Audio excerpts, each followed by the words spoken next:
अस्सलाम वालेकुम। आपने देखा होगा कि बकरीद के मौके पर दुनिया भर में मुसलमान कुर्बानी करते हैं और आप सोचते होंगे कि ऐसा क्यों किया जाता है। चलिए आज आपको बताते हैं कि इसके पीछे की कहानी और विजडम क्या है। हजारों साल पहले की बात है। इब्राहीम अलैहिस्सलाम अल्लाह के नबी और पैगंबर थे। एक दिन जब इब्राहीम अलैहिस्सलाम सो रहे थे तो उन्होंने एक ख्वाब देखा जिसमें अल्लाह ने इब्राहीम अलैहिस्सलाम से फरमाया कि इब्राहीम, आपके नजदीक जो सबसे प्यारी और महबूब चीज हो आप उसे अल्लाह की राह में कुर्बान कर दीजिए। अब यहाँ आपको बता दूं कि अल्लाह अपने बंदों का और खास तौर से नबियों का इम्तिहान लेता है, ये देखने के लिए कि इंसान अल्लाह से ज्यादा मोहब्बत करता है या अल्लाह के दिए हुए तोहफों से ज्यादा मोहब्बत करता है। नबी और पैगंबर के ख्वाब सच्चे होते थे। वो जो भी ख्वाब में देखते थे वो अल्लाह का हुक्म होता था।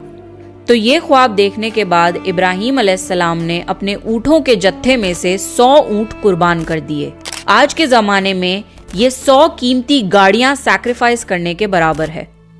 इब्राहीम अलैहिस्सलाम ने सोचा कि जो अल्लाह ने उन्हें हुक्म दिया था वो पूरा हो गया, पर जब रात को वो सोए तो उन्हें फिर से यही ख्वाब आया। इसलिए इब्राहीम अलैहिस्सलाम ने अगले दिन 200 ऊँट अल्लाह की राह में कुर्बान कर दिए। लेकिन अगली रात फिर से उन्हें वही ख्वाब आया जिसमें अल्लाह ने उनसे उनकी सबसे पसंदीदा चीज कुर्बान करने का हुक्म दिया। अब इब्राहीम अलैहिस्सलाम सोच में पड़ गए कि आखिर अल्लाह उनसे किस चीज की कुर्बानी चाहते हैं। फिर उन्होंने सोचा कि इस दुनिया में सबसे अजीज चीज मेरे लिए मेरा बेटा इस्माइल है। आपको बता दूं कि इब्राहीम अलैहिस्सलाम को पूरी जिंदगी दुआएं मांगने के बाद 80 साल की उम्र में औलाद हुई थी और वो थे उनके बेटे इस्माइल, जो उन्हें बहुत ज्यादा अजीज और महबूब थे। अब इब्राहीम अलैहिस्सलाम समझ चुके थे कि दरअसल अल्लाह ताला ने उनसे उनके बेटे की कुर्बानी मांगी है। अल्लाह ये देखना चाहता है कि इब्राहीम अलैहिस्सलाम अपने बेटे से ज्यादा मोहब्बत करते हैं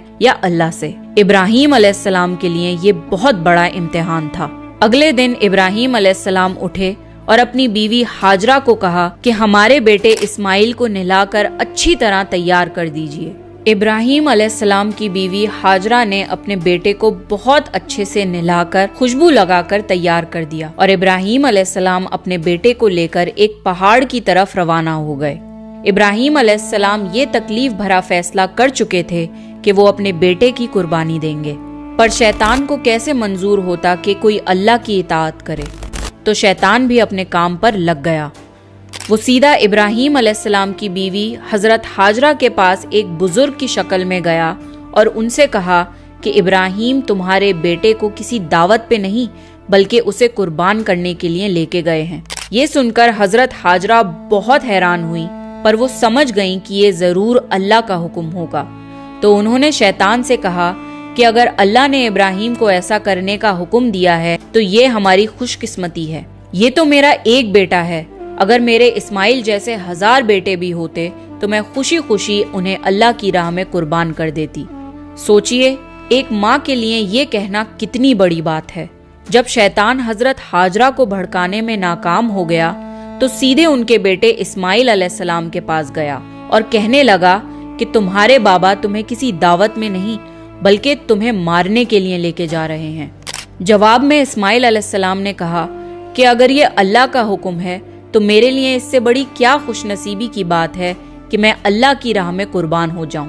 13 साल के बच्चे में इतनी समझ और बहादुरी होना कितनी बड़ी बात है। यहाँ भी जब शैतान नाकामयाब हो गया तो वो इब्राहीम अलैहिस्सलाम को भड़काने की कोशिश करने लगा कि तुम्हें ये बेटा इतनी मन्नतों से मिला है, अगर तुमने इसे कुर्बान कर दिया तो बुढ़ापे में तुम्हारा सहारा कौन बनेगा, और अगर अल्लाह ने ये कुर्बानी भी कबूल नहीं करी तो तुम्हारा कितना बड़ा नुकसान हो जाएगा। ऐसा मत करो। शैतान हर तरह से उन्हें बार बार बहकाने की कोशिश करता रहा और गुस्से में आके इब्राहीम अलैहिस्सलाम ने शैतान को पत्थर मारे। यही वजह है कि जब लोग हज पे जाते हैं तो शैतान को आज भी कंकड़ी मारते हैं और ये हज के अहम अरकानों में से एक है। शैतान के जाने के बाद इब्राहीम अलैहिस्सलाम ने अपने बेटे को सारी बात बताई तो इस्माइल अलैहिस्सलाम ने फरमाया कि बाबा, अगर ये अल्लाह का हुक्म है तो मुझे ये मंजूर है। आप बस मेरे हाथ पैर बांध दिए और अपनी आंखों पे पट्टी भी बांध लिए, ताकि आप जब मेरी गर्दन पर छुरी चलाएं तो आपको तकलीफ ना हो और आप ये करने से मुकर न जाएं। बस फिर इब्राहीम अलैहिस्सलाम ने अपने बेटे के हाथ पैर बांध दिए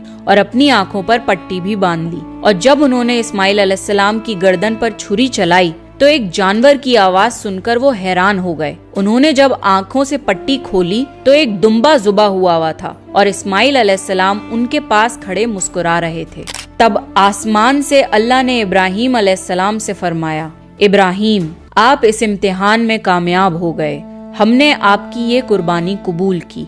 आपका ये इम्तिहान कयामत तक याद रखा जाएगा और आपकी इस सुन्नत को ईमान वाले लोग हर साल याद रखेंगे और हर साल अल्लाह की राह में कुर्बानी पेश करेंगे। इब्राहीम अलैहिस्सलाम की इस सुन्नत को अल्लाह ने आने वाली नस्लों के लिए इबरत बनाया और इसीलिए मुसलमान हर साल हज के मौके पर कुर्बानी करते हैं। बकरीद पर जो भी हलाल जानवर कुर्बान होते हैं उनके गोश्त को 3 हिस्सों में बांटा जाता है। पहला हिस्सा गरीबों और मिस्कीनों में बांटा जाता है, दूसरा हिस्सा रिश्तेदारों में दिया जाता है और तीसरा हिस्सा खुद अपने घर में रखा जाता है।